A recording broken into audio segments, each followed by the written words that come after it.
Olá pessoal, professor Ítalo aqui com mais uma aula de física e pedindo aí a participação de vocês. Assistam às aulas. A cada momento que vocês assistem às aulas no portal do YouTube, a gente faz a contabilidade do número de alunos com participação, tá certo? Então vamos lá. O assunto da nossa aula de hoje é sobre diferença de potencial, ok? Nós vamos trabalhar essa diferença de potencial. Vamos aqui a algumas informações curiosas sobre o assunto. Nós temos também situações que envolvem questões de Enem, tá bom? Então, curiosidade. Os pássaros conseguem pousar sobre fios elétricos, encapados ou não, sem levar choque. Aparentemente, causa grande espanto quando analisado, pois quando um fio desencapado é tocado, libera grande descarga elétrica. Com os pássaros já é diferente. Por que seria essa diferença, né? Você observa que você vê pássaros em fios e eles não recebem essa condução dessa corrente. A distância entre as patas dos pássaros é bem curta. Não é suficiente para gerar um potencial elétrico entre os dois pontos, que são chamadas de DDP. Logo, não consegue, formar um caminho fechado para a existência da corrente elétrica, ok? Então, assim, por ser curto, o espaçamento entre as patas, eles não conseguem, passar uma condução, em uma corrente. Mas existem alguns casos, que isso acontece. Por exemplo, se ele entrar em contato, dentro do sistema de um transformador, onde as fiações são bem mais interligadas. Então, a tensão elétrica ou diferencial de potencial, DDP, chamamos ele, pessoal, DDP é diferencial de potência, certo? Entre dois pontos. A DDP também pode ser explicada como a quantidade de energia gerada para movimentar uma carga elétrica. Na figura ao lado, a bateria é uma fonte geradora de energia que oferece uma diferença de potencial entre seus terminais. Então, essa diferença de potencial, gente, é um corpo, é uma fonte, que guarda grande quantidade de energia. Aí você tem a bateria de um carro, a bateria de uma moto, a bateria de um celular, Eles são exemplos de diferenciais de potência. Então, eles conservam, uma grande quantidade de energia, ok? Nos seus terminais. Por exemplo, dois reservatórios que tenham diferentes níveis de água interligados por uma mangueira apresentam uma diferença de potencial. Então, vocês observem aqui o reservatório em si. Ele está equilibrado, em uma situação. Você já vai ver nessa segunda situação a grande quantidade de água, que você tem nesse recipiente, o diferencial, no nível. Mas o que acontece? Essa água que vem nesse contexto, ele está fechado, A partir do momento em que abrirmos, esse registro, esse nível de água ele vai passar, vai criar um sistema chamado desnível, Você observa nesse exemplo aqui, ó. Para termos um movimento de água, é necessário um desnível de água ou pressão. O mesmo acontece com os elétrons. Para que eles se movimentem, é necessário termos uma pressão elétrica. Então, é o mesmo que acontece, Foi só aqui como uma questão de explicativo, para explicar como acontece, o processo de condução da energia. A pressão exercida sobre os elétrons chamamos de tensão elétrica, ou DDP, que é a chamada diferença de potencial. Então, a diferença de potencial ou tensão elétrica é a pressão exercida sobre os elétrons livres, para que estes se movimentem no interior de um condutor.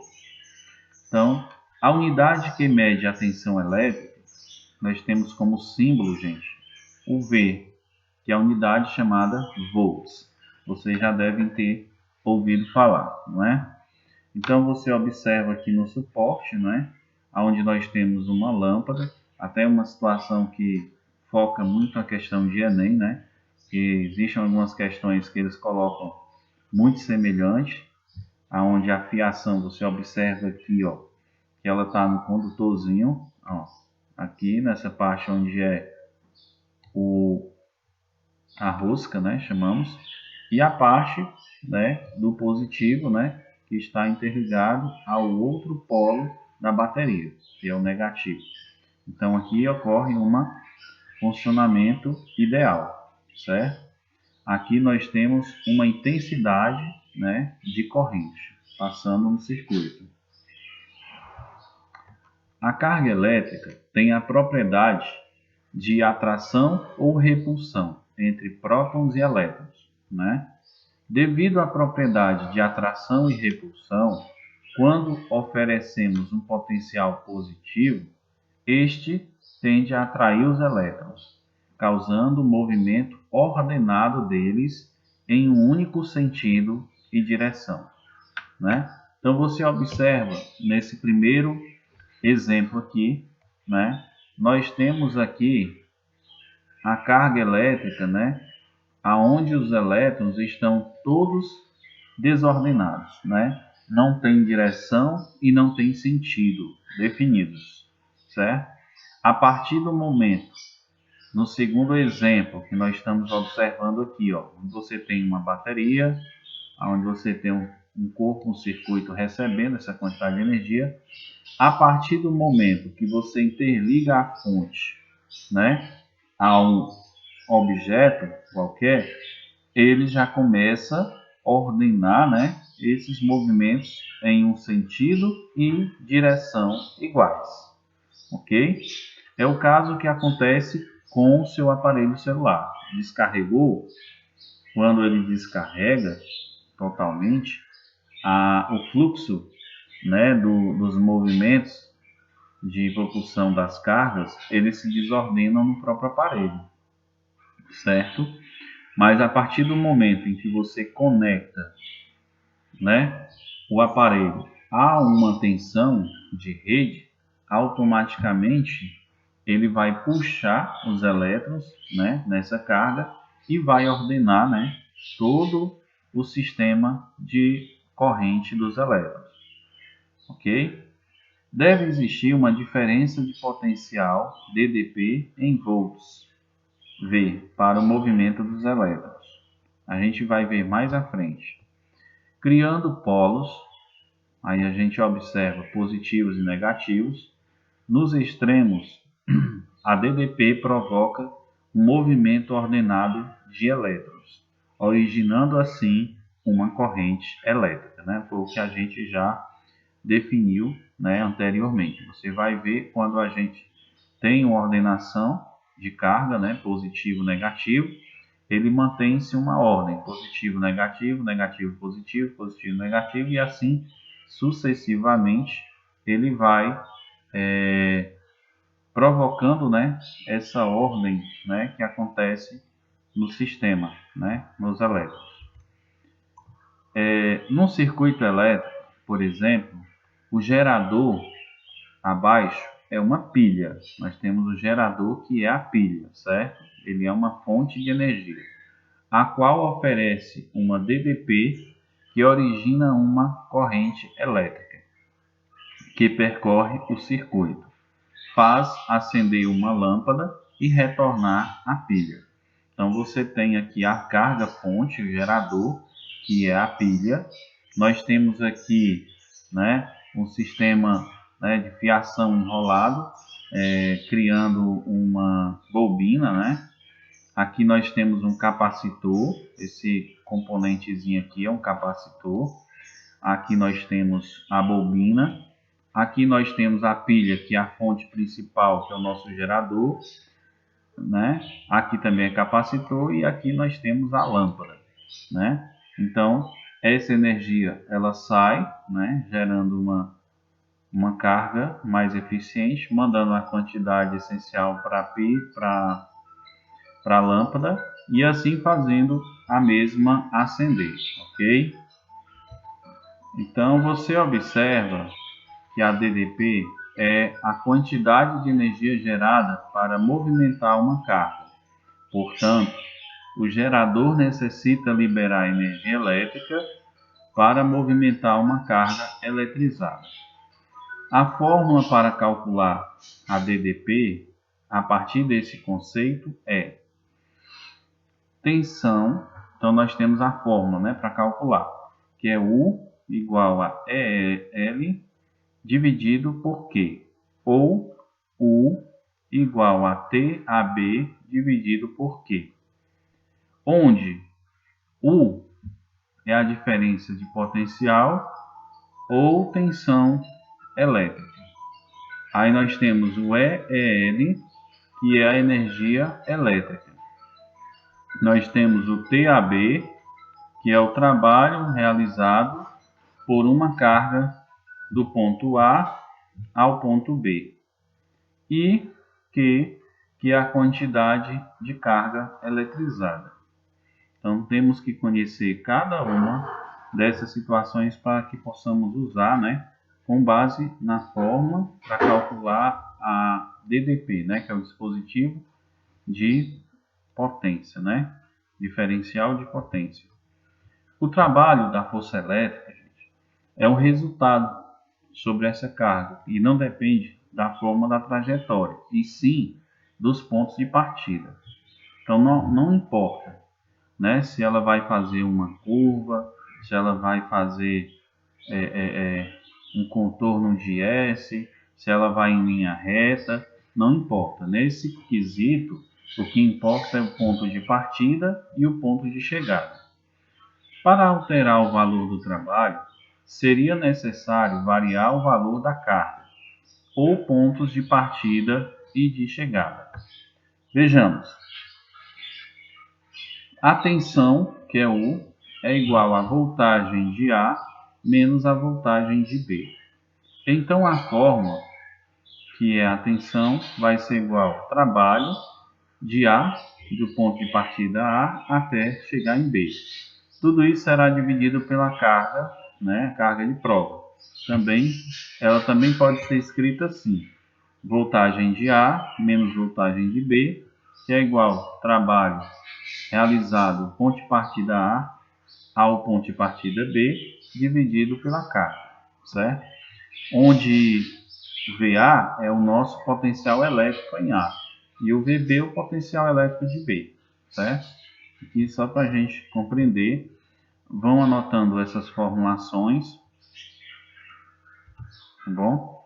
Também é possível calcular a DDP de um circuito tendo as grandezas corrente e resistência. Então, nós temos aqui, usem essa fórmula, tá certo? Anotem no caderno de vocês, U igual a I vezes R. O U, gente, é o quê? É a DDP, chamada de DDP ou tensão elétrica, certo? O I é a corrente elétrica, a gente pode usar na questão como intensidade da corrente elétrica. E o R é a resistência elétrica, certo? Aí você observa aqui do lado esse suporte, onde nós temos aqui um circuito, né? A gente colocou aqui um circuito para demonstrar, né, a voltagem, né? Ela vem na carga positiva e negativa. Essa voltagem, ela varia de lugar para lugar, certo? Existem regiões que é 110, existe a nossa região que é 220 volts, certo? A intensidade, onde você tem essas setas identificando, é a forma com que essa corrente vai passar pelo circuito, ok? E o R é a resistência. A resistência, normalmente, ela vem no circuito dessa forma aqui, ó. Eu estou desenhando aqui para vocês. Então, a resistência depende de quê? Do tipo de aparelho, né? Do tipo de circuito que vai estar passando, né, essa corrente. Então, ela não vai passar a mesma voltagem, ela vai atribuir um valor, né, dessa resistência para que o circuito funcione corretamente. Se analisarmos, podemos calcular DDP também através da potência, né, da potência elétrica. Então, podemos usar também essa forma aqui, ó, depende da situação. Se ele der potência, da intensidade, certo? Aí a gente pode usar essa fórmula aqui, anotem aí.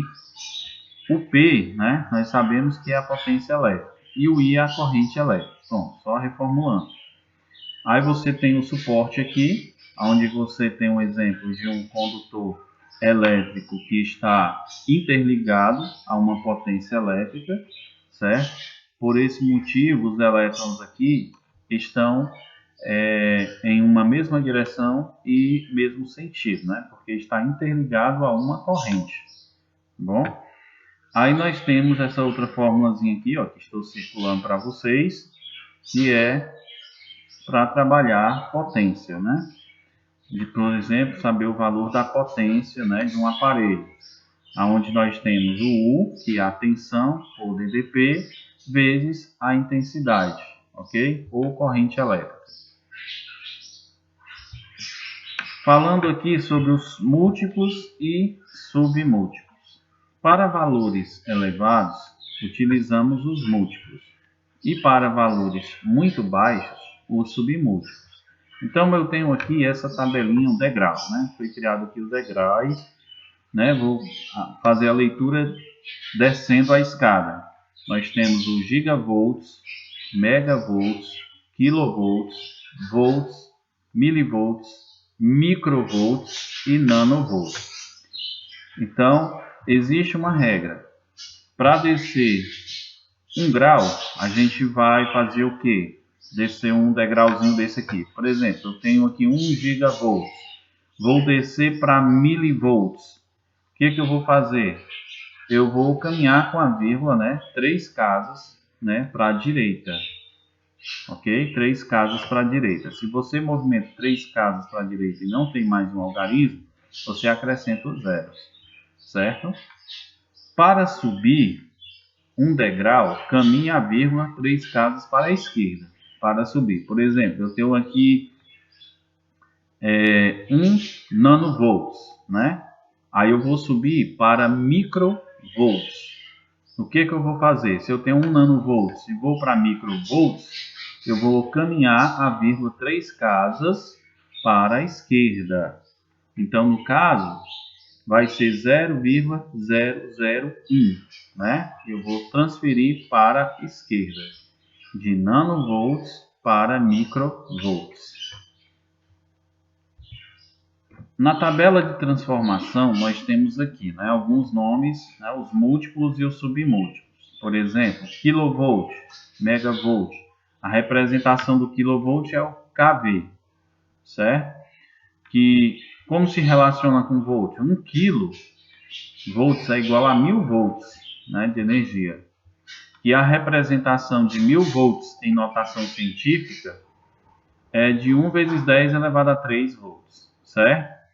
O megavolts, que é representado pela sigla MV, né, que 1 megavolts é igual a 1 milhão de volts, certo? Que é, transformando esse 1 milhão em notação, nós teremos 1 vezes 10 elevado a 6 volts. Aí nós temos os submúltiplos, né? Por exemplo, milivolt, que é representado por MV, onde 1 milivolts é igual a 0,001 volts. Foi o que eu expliquei anteriormente, que a casa vai estar 3 casas para a esquerda, né? Como ele está subindo o degrau, as 3 casas vão para a esquerda, ok? Então, 0,001 volts transformando em notação, como vocês já assistiram a essa aula de notação, qualquer dúvida com relação à notação, vocês podem voltar lá no vídeo, na explicativo lá do YouTube e rever novamente as aulas de notação científica.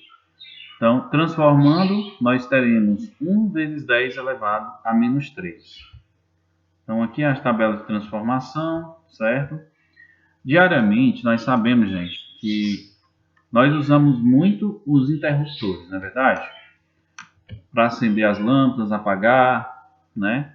Você é capaz de explicar esse fenômeno? Por que ela acontece? Por exemplo, quando você desliga, por que a lâmpada apaga? Quando você liga, por que ela acende? Dá para explicar de um meio físico por que isso acontece, né? Vocês podem se organizar aí as turmas e criar uma única explicação e mandar, né? Desde quando ela seja de forma física, certo? Pode ser por meio de gráfico, de desenho, pode ser também expresso, né, nas suas palavras. Então, vejamos aqui alguns exemplos. A diferença de potencial entre os extremos de uma associação em série de dois resistores de resistências 10, 100 e tensão 220, qual é a diferença de potencial entre os extremos do resistor de 10 ômega? Bom, primeiramente, pessoal, o que a gente tem que entender? Que um resistor em série, por exemplo, eu tenho dois resistores aqui, ó, 10 ômega e 100 ômega, certo? São dois resistores. Vejam que são diferentes, 10 e 100 diferentes. E a tensão na rede, ela é comum para os dois, tanto vai para o de 10 como vai para o de 100, certo? Aí o que ele quer na nossa questão? Qual é a diferença de potencial entre os extremos do resistor de 10? Ele não quer o de 100, só quer o de 10. Bom, pela informação que nós temos resistência, né, que é o R, certo? E temos a tensão, né, da rede, que é 220. Então, está nos faltando, como ele quer a diferença de potencial, a gente vai descobrir primeiramente, para descobrir a diferença de potencial, a gente tem que ter uma intensidade dessa corrente. Então, para isso, a gente vai usar essa fórmula aqui, ó. U igual R vezes I, porque nós temos o U, nós temos o R e falta o I, que é a intensidade, ok? A tensão nós já temos 220, está aqui, ó, 220. Temos aqui essa tensão, ok? Temos a resistência, né? Mas, como observamos, nesse circuito, é uma condução de energia em série, ou seja, a energia que vai passar em 10 vai passar em 100, né? Então, ela é uma energia em série. Então, vai ser a soma das duas resistências, que é 10 mais 100, nós teremos 110, ok? Vezes a intensidade, que é o que a questão está nos pedindo. Qual é a diferença de potencial entre os extremos? E essa intensidade. Então, 110 vezes I. Aí, vamos isolar o I, como ele está multiplicando, 110 vai passar a dividir. Então, nós teremos I igual a 220 dividido por 110. Fazendo a divisão, teremos uma intensidade de 2. 220 por 110 dá 2 amperes, certo? Então, a intensidade que passa na corrente é de 2 amperes. Responde à questão a diferença de potencial? Ainda não. Porque para a gente calcular a diferença de potencial, temos que ter intensidade. E a gente só calculou a intensidade. Agora, vamos calcular a diferença do potencial que acontece em 10 ômega, né? Nessa resistência de 10.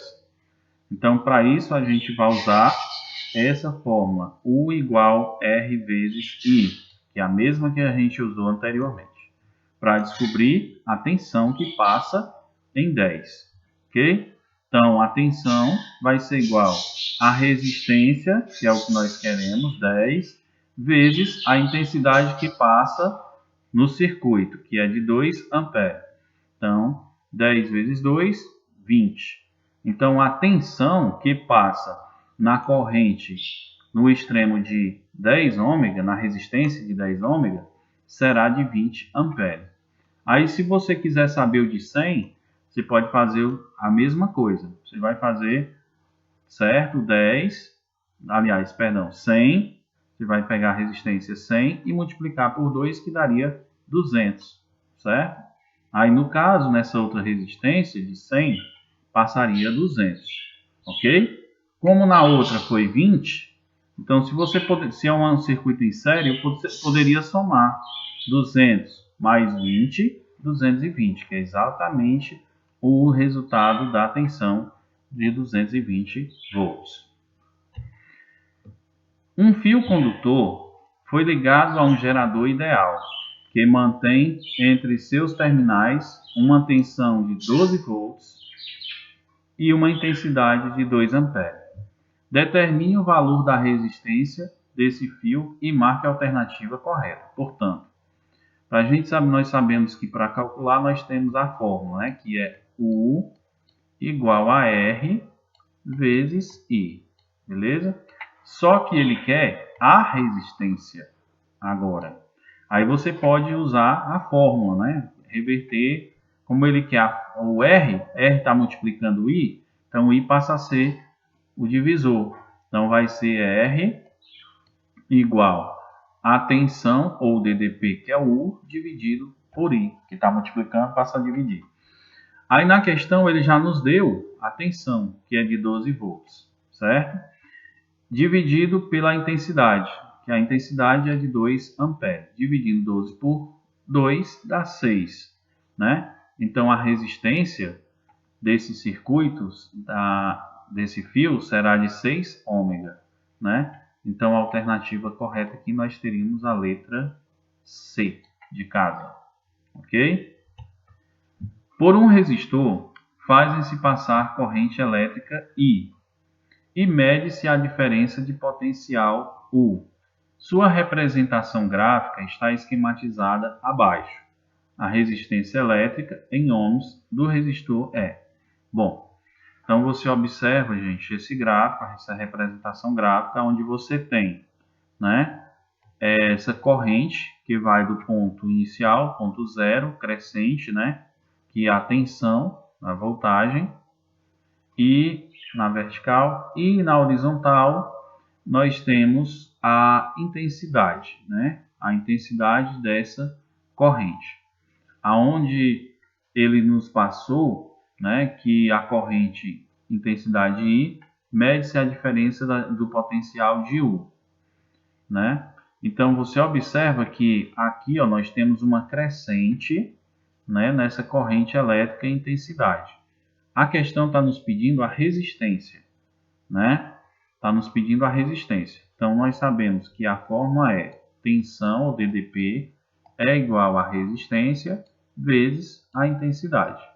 Mas a questão quer saber a resistência. Então, mudando a fórmula, nós temos R é igual a tensão, ou DDP, dividido pela intensidade. Aí nós temos a tensão. Quanto é a tensão? Bom, ele vai de 0 a 20. Então, nós temos aqui, ó, que é a tensão máxima, né, de 20 volts, dividido pela intensidade. Aí você observa que ele vai de 25 a 20. Então, nós temos a intensidade máxima, que é de 25. Aí você tem que ela está medindo a unidade em miliampere, né?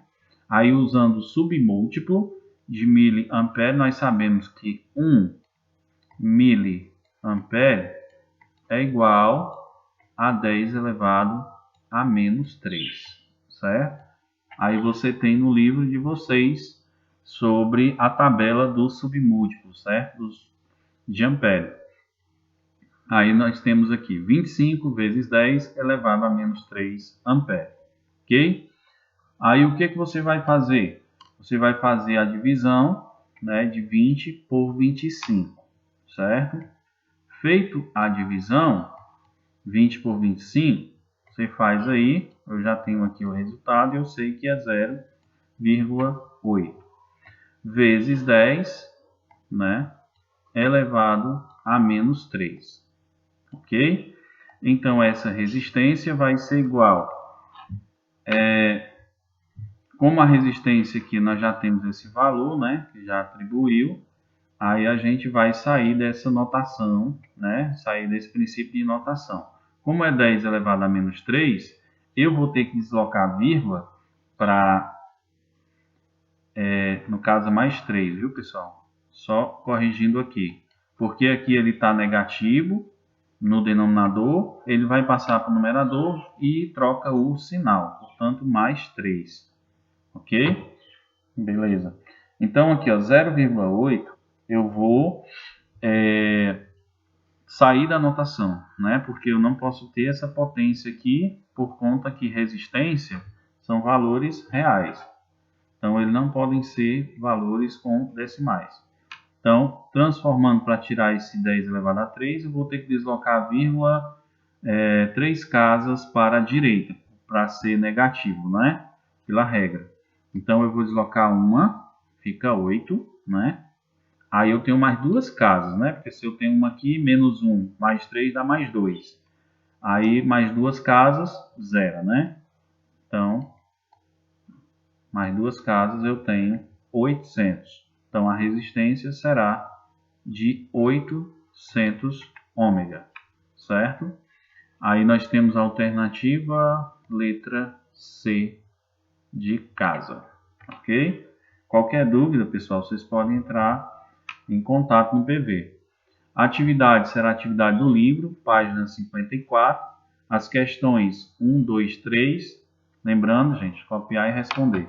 Qualquer dúvida, já reafirmando, vocês entrem em contato no PV, manda a questão, professor, não estou entendendo, vamos lá, gostaria que você, né, fizesse aí uma prévia para nos ajudar nessa correção e a gente tenta fazer o melhor que der para fazer, tá bom? Então, a nossa aula encerra por aqui e espero que esteja tudo bem com vocês, tá bom? E que na próxima aula a gente possa aprofundar mais um pouco os conteúdos. Um abraço, gente. Até a próxima.